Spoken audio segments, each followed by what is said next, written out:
എല്ലാ ദിവസവും അതിരാവിലെ ദൈവത്തിൻ്റെ തിരുവചനം ഭാഗ്യവചനധാരയായി നിങ്ങളിലേക്ക് ഒഴുകിയിറങ്ങുന്നു.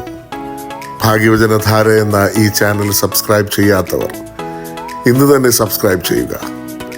ഞങ്ങൾ അപ്ലോഡ് ചെയ്യുന്ന തിരുവചന സന്ദേശങ്ങൾ യഥാസമയം നിങ്ങൾക്ക് ലഭിക്കുന്നതിനായി ബെല്ലൈക്കൺ അമർത്തുക. ദൈവം നിങ്ങളെ അനുഗ്രഹിക്കട്ടെ. ത്രിയേക ദൈവത്തിൻ്റെ തിരുനാമത്തിന് മഹത്വമുണ്ടായിരിക്കട്ടെ. ഭാഗ്യവചനധാര ശ്രവിക്കുന്ന എല്ലാവർക്കും കർത്താവായ യേശുക്രിസ്തുവിൻ്റെ ധന്യനാമത്തിൽ സ്നേഹവന്ദനം. ദൈവവചനം സ്വീകരിക്കുന്നതിൽ ദൈവജനത്തിൻ്റെ വിവിധ തരത്തിലുള്ള മനോഭാവങ്ങളെയാണ് കർത്താവായ യേശുക്രിസ്തു വിധക്കാരൻ്റെ ഉപമയിലൂടെ 4 വിധത്തിലുള്ള മനുഷ്യ മനോഭാവങ്ങളെ വരച്ച് കാണിക്കുന്നത്. ഈ ഉപമയിൽ ചില കാര്യങ്ങൾ സൂചിപ്പിക്കുന്നുണ്ട്. ഒന്ന്, വിധക്കാരൻ യേശുവാണ്. 2, വിത്ത് ദൈവവചനമാണ്. 3, നിലം, അത് മനുഷ്യ ഹൃദയം അല്ലെങ്കിൽ മനുഷ്യ മനസ്സാണ്.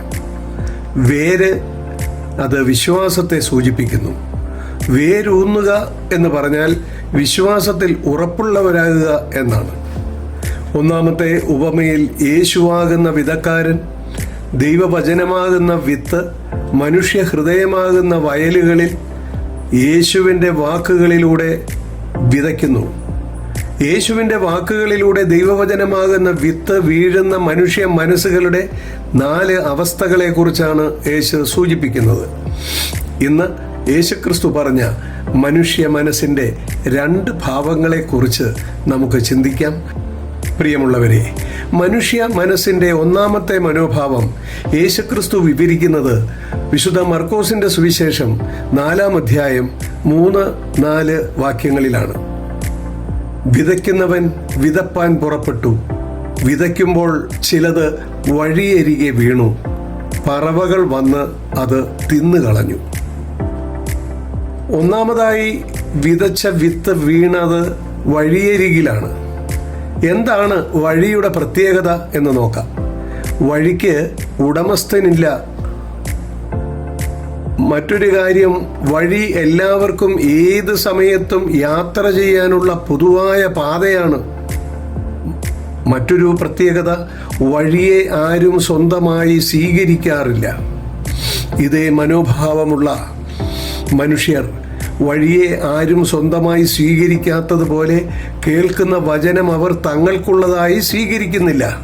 ഇത് മറ്റാർക്കോ വേണ്ടി പറയുന്നതാണെന്ന ബോധ്യത്തോടെ അവർ കേൾക്കുന്ന വചനത്തെ സ്വന്തമായി സ്വീകരിക്കുവാൻ താല്പര്യം കാണിക്കുന്നതുമില്ല. അവർ കേൾക്കുന്ന വചനത്തെ സാത്താൻ വന്ന് അവരുടെ ഹൃദയങ്ങളിൽ നിന്ന് എടുത്ത് മാറ്റിക്കളയുന്നു എന്നാണ് യേശു പഠിപ്പിക്കുന്നത്.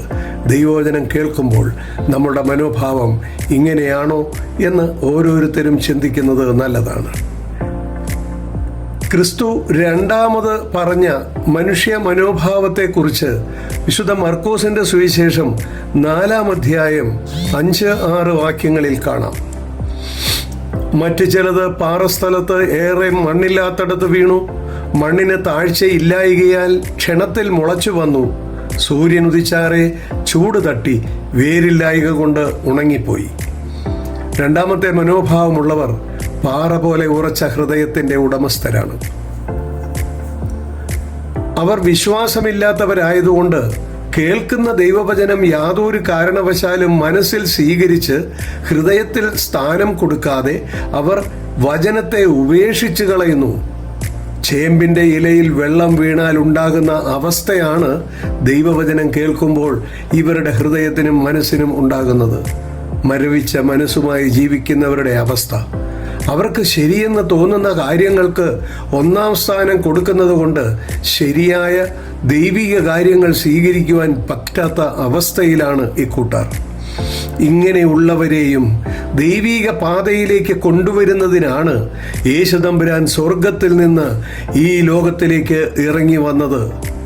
എസെക്കിയേൽ പ്രവാചകന്റെ പുസ്തകം 36-ാം അധ്യായം 26-27 വാക്യങ്ങൾ ഇങ്ങനെ പറയുന്നു: ഞാൻ നിങ്ങൾക്ക് പുതിയൊരു ഹൃദയം തരും, പുതിയൊരു ആത്മാവിനെ ഞാൻ നിങ്ങളുടെ ഉള്ളിലാക്കും.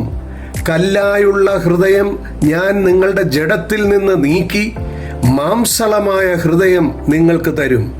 ഞാൻ എൻ്റെ ആത്മാവിനെ നിങ്ങളുടെ ഉള്ളിലാക്കി നിങ്ങളെ എൻ്റെ ചട്ടങ്ങളിൽ നടക്കുമാറാക്കും. നിങ്ങൾ എൻ്റെ വിധികളെ പ്രമാണിച്ച് അനുഷ്ഠിക്കും. പിതാവായ ദൈവത്തിൻ്റെ ഇഷ്ടമാണ് കർത്താവായ യേശുക്രിസ്തുവിലൂടെ ഈ ലോകത്ത് നിറവേറുന്നത്. പാറ പോലെ ഉറച്ച മനോഭാവമുള്ള ശൗൽ എന്ന വ്യക്തി യേശുവിൻ്റെ പേര് പറയപ്പെടുന്ന എല്ലാവരെയും കൊന്നു മുടിക്കുവാൻ അധികാരികളിൽ നിന്ന് അധികാരപത്രവും വാങ്ങി വന്നവനാണ്. നമുക്കെല്ലാവർക്കും അറിയാം, യേശുക്രിസ്തു വിളിച്ച് വേർതിരിച്ച വ്യക്തി പൗലോസായി. അനേകം യഹൂദന്മാരെ ദൈവീക പാതയിലേക്ക് നയിക്കുവാൻ സ്വർഗത്തിലെ ദൈവം അവനെ ഉപയോഗിച്ചതുപോലെ നമ്മെ ഓരോരുത്തരെയും ദൈവം ആഗ്രഹിക്കുന്ന ദൈവീക പാതയിൽ ജീവിക്കുവാൻ ദൈവം അനുഗ്രഹിക്കട്ടെ എന്ന് പ്രാർത്ഥിച്ചുകൊണ്ട് ഞാൻ എൻ്റെ വാക്കുകൾ നിർത്തുന്നു.